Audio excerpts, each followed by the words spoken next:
Hello and welcome back. For those of you who don't know me, my name is Zoe. I had a right periacetabular osteotomy done a little over a week and a half ago. I just wanted to post a video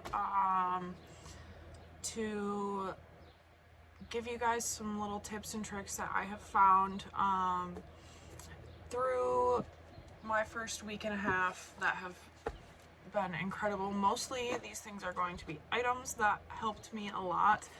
Down in the description there is going to be a link to an Amazon wish list that has all of those items on it that I used so that you guys can have quick, easy access to it. Get them for yourself. The first item on there is going to be a, I guess I don't know what order they're on the list but the first item I'm going to talk about is a pregnancy pillow and a neck pillow, both of which have been incredibly helpful. The neck pillow's been great for especially when I was in the hospital, but it's also been just great to have at home to try to sleep in different weird positions that I'm not really used to. It's not very comfortable sleeping after the surgery, so you're gonna want things to help you with that, and the pregnancy and neck pillows have been a complete blessing to me. The pregnancy pillow, I did go for one that you can see behind me. It's just like that on both sides, but there was one that had a detachable, one of the sides was detachable. My cat's back. She apparently just needs to say hi every time I make a video. But I decided to go for this one. I kind of wish I would have gone for the detachable one. There's also one that has a little like strap that can hold the two sides together. Sometimes I kind of wish I got that one. So I did put the one that I got and then the two that I've kind of thought about since my recovery as maybe potentially being better options. So you guys can take a look at those, see which one you like the best, which one you think would work best for you and your sleeping style. Of course, everybody's different. You know yourself far better than I do. A pack of shorts. I just got a big pack of these shorts, and I got them two sizes larger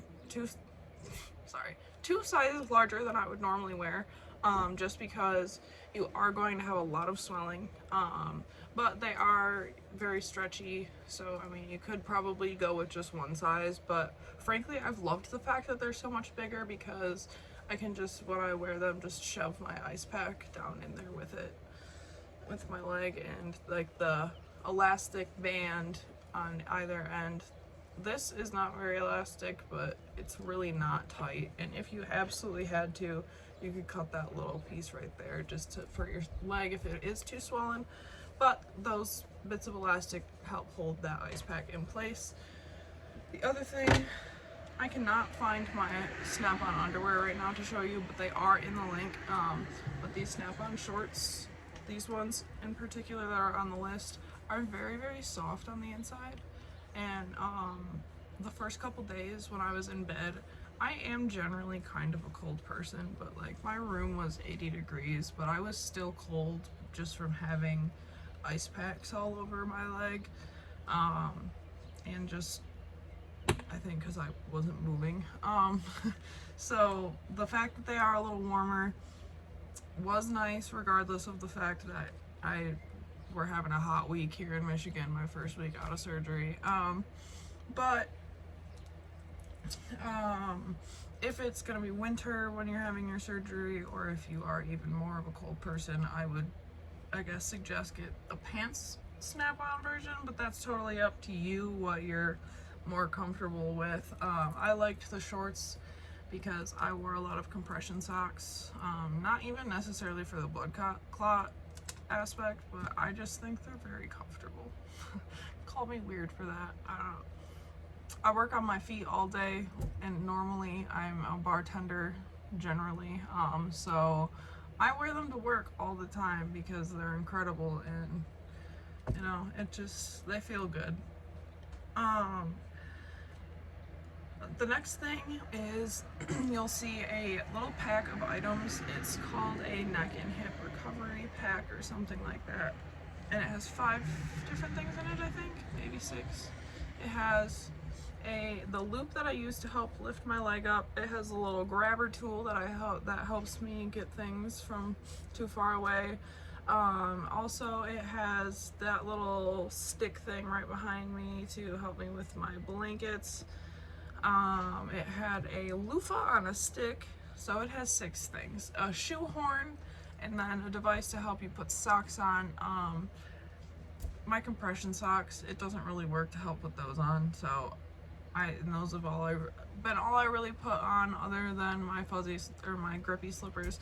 So I really haven't used the sock one, and I definitely haven't used the shoe one, because I've just put my Birkenstocks on when I've gone outside the whole 3 times I've done that so far. But as you may be able to tell, I plan on leaving the house for the first time today. My brother graduates today, so I decided I need to make my way out of the house for the first time. I know it's very soon, and we will see how that goes, but you know, I'll make sure to update you guys on how well leaving the house for the first time went. Maybe that can be its own video depending on how the night pans out. But the rest of those items in there have been super helpful. All of these things too that I'm talking about, you can see in my first week at home video. I do show you my setup. You won't see the sock thing or the shoehorn because I don't keep those in my room and haven't used them yet.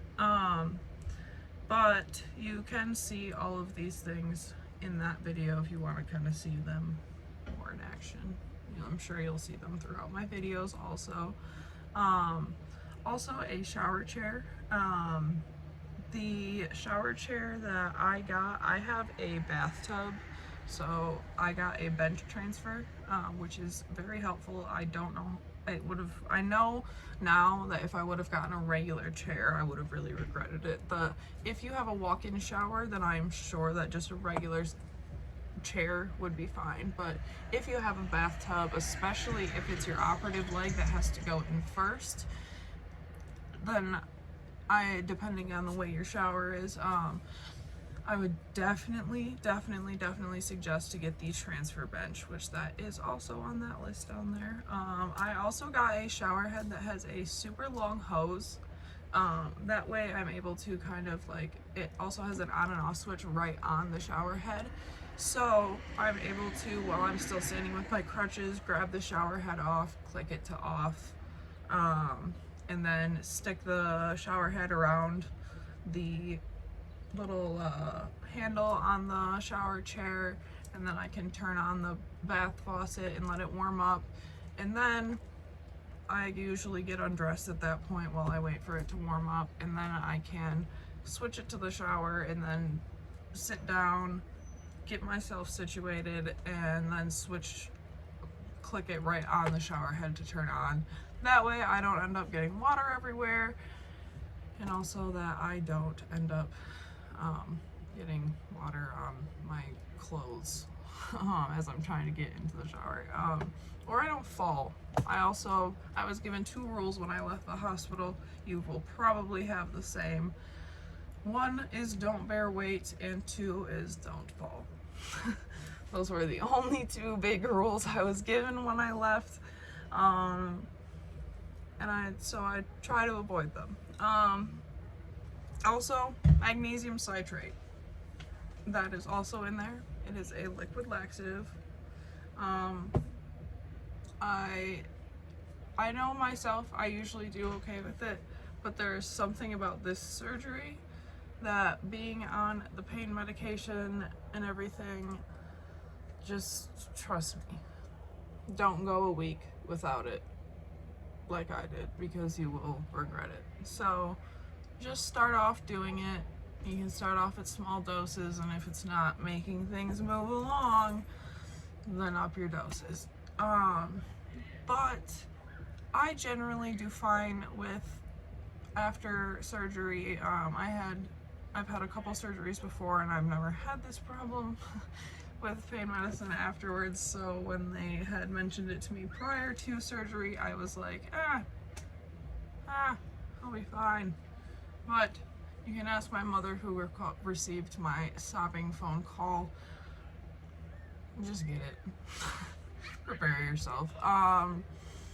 Yeah, so besides that, I think my only tips that are not items, that's all for my list for you guys that I can think of right now. But the only tips I have are keep yourself stretched out. Don't stay in your CPM for too long without getting up and stretching your leg out. Stay positive. I know that sounds cheesy, but honestly, your mindset is really going to do a lot when it comes to this recovery, because it is not easy, and getting frustrated doesn't help. I've not to say that I have not had meltdowns. I've had a few. One of them also you can see in that first week home video. So just really be nice to yourself. Don't be hard on your progress rate. If you are not moving super quickly right at first, if your recovery is not meeting your expectations, don't be too hard on yourself. Everybody is going to be different. It is a difficult recovery. I'm not going to sugarcoat that for you, but it does get easier. I am only a week and a half in, and I can already see improvements. So yeah, there you go. That's all I have for you. As always, if you have any questions, feel free to leave them in the comments below, and I will be checking on those for you. And if you are going through this yourself, happy healing. You can do it. It does get better. If you don't have any of those things and any of those things sound great to you, just ship those things right to your bed, because they have been incredible for me. Also, if anybody else has any other weird things that helped them a lot, stick them down there. I am here to help out as much as I possibly can. Comment away, help each other. Have a great day. See you next time.